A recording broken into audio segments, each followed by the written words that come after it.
নির্দেশ আর মঙ্গলেই পুলিশের অ্যাকশন। হুমায়ুন কবির তার মেয়ের শ্বশুরের সম্পত্তি বাজেয়াপ্ত করতে ইতিমধ্যেই পুলিশের অ্যাকশন শুরু হয়ে গিয়েছে। সম্পত্তি বাজেয়াপ্ত করতে অ্যাকশনে এসডিপিও এবং আইসিও। গতকালই শরীফুল ইসলামের 16টি সম্পত্তি বাজেয়াপ্তর নির্দেশ দিয়েছে সংশ্লিষ্ট কর্তৃপক্ষ। মোট 10 কোটি 73 লক্ষ টাকার সম্পত্তি বাজেয়াপ্ত করার নির্দেশ দেওয়া হয়েছে। আর সেই সম্পত্তি বাজেয়াপ্ত করতে আজই পুলিশের অ্যাকশন, সেই ছবিও এই মুহূর্তে আপনারা দেখতে পাচ্ছেন। রীতিমতো পুলিশের অ্যাকশন নজরে পড়ছে, একেবারে সত্তর অ্যাকশন। সোমে যে মামলা, যে ঘটনার নির্দেশ দেওয়া হয়েছে, সেই ঘটনার নির্দেশ কার্যকর করতে মঙ্গলে পুলিশের অ্যাকশন। হুমায়ুন কবির তার মেয়ের শ্বশুর তার সম্পত্তি বাজেয়াপ্ত করতেই পুলিশের তরফ থেকে এই অ্যাকশন।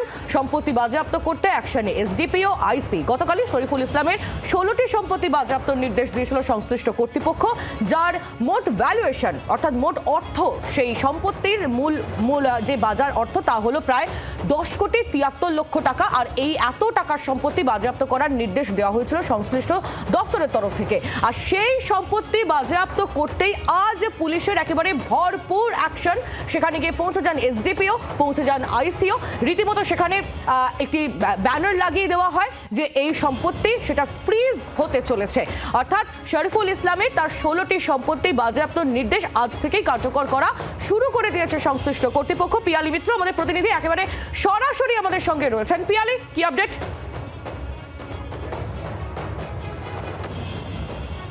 একেবারে দেখো, এই মুহূর্তে আমরা চতুর্থ প্রপার্টির সামনে চলে এসেছি। এই প্রপার্টিটা একটা ইট ভাটা এবং তার সঙ্গে একটা দোতলা বাড়ি। তুমি দেখতে পাচ্ছ ইট ভাটার ছবি আমরা দেখাচ্ছি। বিশাল এলাকা জুড়ে এই ইট ভাটা, যে ইট ভাটাটা শরীফুল ইসলামের ছেলে রায়ান অর্থাৎ হুমায়ুন কবিরের ছেলের নামে, এবং তার সেটা লাগোয়া যে এই বাড়িটা রয়েছে, সেই বাড়িটাও কিন্তু একেবারে শরীফুল ইসলামের ছেলে অর্থাৎ রায়ানের নামে। সেই বোর্ড পুলিশের তরফ থেকে, পুলিশের আধিকারিকরা তারা এখানে পৌঁছেছেন এবং দেখাবো সেই বোর্ডে কি লেখা রয়েছে। রায়ান আলী, এই রায়ান আলী হচ্ছে হুমায়ুন কবিরের জামাই অর্থাৎ নাজমা সুলতানার হাজব্যান্ডের এই জমি, এবং তার সঙ্গে সঙ্গে এই ইটভাটা সহ এই গোটা বাড়ি অর্থাৎ বিশাল এলাকা জুড়ে যে সম্পত্তি তুমি দেখতে পাচ্ছ, সেই বিশাল এলাকা জুড়ে চতুর্থ সম্পত্তি। অর্থাৎ আজকে সকাল থেকে, আজকে দুপুরের পর থেকে পুলিশ আবার একেবারে অ্যাক্টিভ মোডে যে প্রপার্টি ফ্রিজ করার কাজ শুরু করেছে, তার মধ্যে এটা চতুর্থ প্রপার্টি। এই দেখতে পাচ্ছ যে দোতলা বাড়ি, এই বাড়িটাও কিন্তু পুলিশ ফ্রিজ করবে এবং সেই কাজ পুলিশ আধিকারিকরা এখানে ফ্রিজিং যে বোর্ড, সেই বোর্ড লাগানোর কাজ করছে। এবং তার সঙ্গে সঙ্গে তোমাকে ছবি দেখাবো যে ইট ভাটাটা কতটা এলাকা জুড়ে, বিশাল এলাকা জুড়ে কিন্তু এই ইট ভাটা, বিস্তীর্ণ এলাকা জুড়ে এই ইট ভাটা। সেই ইট ভাটা একটু ক্যামেরা পার্সনকে বলবো আসার জন্য, ইট ভাটার এলাকার জুড়ে দেখাবো। এর আগে আমরা যে প্রপার্টিটাতে গিয়েছিলাম সেটা প্রায় 12 থেকে 13 বিঘা জমি। সেই 12-13 বিঘা জমি, সেই 12-13 বিঘা জমি, সেই জমিটাও কিন্তু রায়ানের নামেই ছিল। এবং তার সঙ্গে সঙ্গে তারা কিন্তু এই বাড়ি, এই প্রত্যেকটা প্রপার্টি তারা ফ্রিজ করছে। এবং তদন্তকারী অফিসাররা জানাচ্ছেন যে 14টা প্রপার্টি ফ্রিজ করার নির্দেশ হয়েছে। গতকালকে তারা 3টে প্রপার্টি ফ্রিজ করেছিলেন। আজকে প্রত্যেকটা প্রপার্টির মধ্যে তারা আজকে আরও 6টা প্রপার্টি তারা কিন্তু ফ্রিজ করবে। এবং সেটাই আমরা দেখতে পাচ্ছি যে পুলিশের আধিকারিকরা তারা এখানে রয়েছেন, এবং সেই আধিকারিকরা তারা এখানে আসার পর তারা সেই প্রপার্টি ফ্রিজিংয়ের যে কাজ, সেই কাজ চালাচ্ছে। একেবারে পিয়ালি, তোমার মাধ্যমে সেই ছবি আমরা দেখতে পাচ্ছি। একেবারে গ্রাউন্ড জিরোয় রয়েছেন আমাদের প্রতিনিধি পিয়ালি মিত্র। সোমবার যে নির্দেশ মিলেছিল সেই নির্দেশ কার্যকর করতে আজই একেবারে আসরে পুলিশ। সেই ছবি আপনারা দেখছেন। হুমায়ুন কবিরের মেয়ের শ্বশুর শরীফুল ইসলাম, তার সম্পত্তি বাজেয়াপ্তর প্রক্রিয়া ইতিমধ্যে শুরু হয়েছে। এই মুহূর্তে ইট ভাটায় রয়েছেন আধিকারিকরা এবং সেই সম্পত্তি বাজেয়াপ্তর যাবতীয় প্রক্রিয়া একেবারে দ্রুত গতিতে এগোচ্ছে। আরো একবার পিয়ালির কাছে যাই। পিয়ালি, এই মুহূর্তে ঠিক কি চলছে?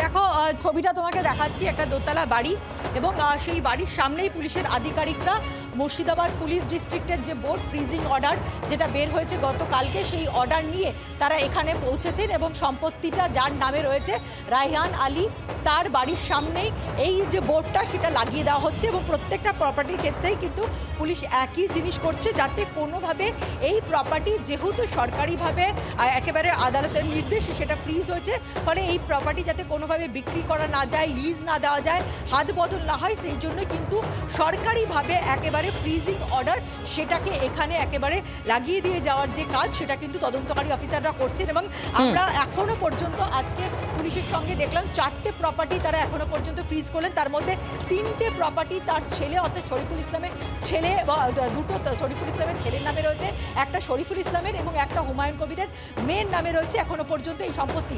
আরও সম্পত্তি রয়েছে যেগুলো কিন্তু তদন্তকারী অফিসাররা আজকে বেশ কয়েকটি প্রপার্টি তারা ফ্রিজ করবেন। একেবারে পিয়ালি, তুমি নজর রাখো পরিস্থিতির দিকে। ধন্যবাদ তোমায়। একেবারে গ্রাউন্ড জিরো থেকে আমাদের প্রতিনিধি পিয়ালি মিত্র আমাদের সঙ্গে ছিলেন। না, স্বাভাবিকভাবেই এই ঘটনায় রাজনৈতিক তরজাও শুরু হয়েছে। কে কি বলছেন আসুন শোনাই।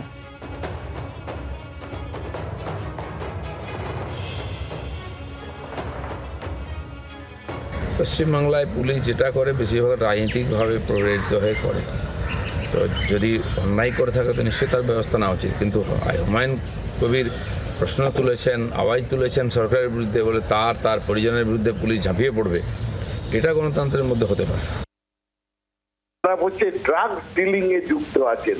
ড্রাগ ডিলিং এর থেকে তো খারাপ কিছু হয় না, সমাজকে নষ্ট করে এই ড্রাগ, তার সঙ্গে যুক্ত আছেন এনারা। তাই জন্য যদি কেউ অন্য কথা বলেন তাদের বলবো একটু ভেবেচিন্তে বলুন। ড্রাগ নিয়ে ছেলে মানুষই করবেন না। যারা ড্রাগ ডিলার অন্য অন্য দেশে তাদের গুলি করে হত্যা করা হয়, তাদের নিয়ম তাই, সমাজে এত খারাপ তাদের প্রভাব। এখানে শুধু সম্পত্তি নিচ্ছে, পরে হয়তো জেল হবে। সুতরাং এই নিয়ে আর অন্যভাবে রাজনৈতিক কোনো কার্যকারণ বা রাজনীতিকরণ না করাই ভালো। রাজনৈতিক মহল থেকে প্রতিক্রিয়া উঠে আসছে, আপনাদের সামনে তুলে ধরলাম। কিন্তু যে সৌমের নির্দেশ পেয়ে মঙ্গলেই পুলিশের অ্যাকশন, তা নিয়ে প্রাক্তন পুলিশ কর্তা সত্যজিৎ বন্দ্যোপাধ্যায় তিনি কি বলছেন শুনুন এবার। এই টাকাগুলো ড্রাগ থেকে পাওয়া টাকা, সুতরাং এখানে আর কোনো উপায় নেই যে ওই প্রতিহিংসা কিংবা অমুকের জিজ্ঞাসা ওরকম ব্যাপার না। এটা কোর্টে গ্রাহ্য, এবং কোর্ট যদি অন্যায় করতো, আমার আপনার টাকা যদি নিয়ে যেত তাহলে তো আমরা বলতাম কোর্ট থেকে ফেরত দিয়ে দিত। কিন্তু এটা ফেরতের কোনো ব্যাপার নেই।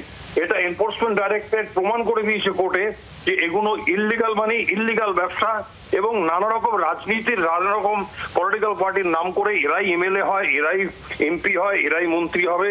সুতরাং কিছু করার নেই, ভারতবর্ষ এইভাবেই চলবে। বাংলার আওয়াজ, বাঙালির আবেগ, জি 24 ঘন্টা।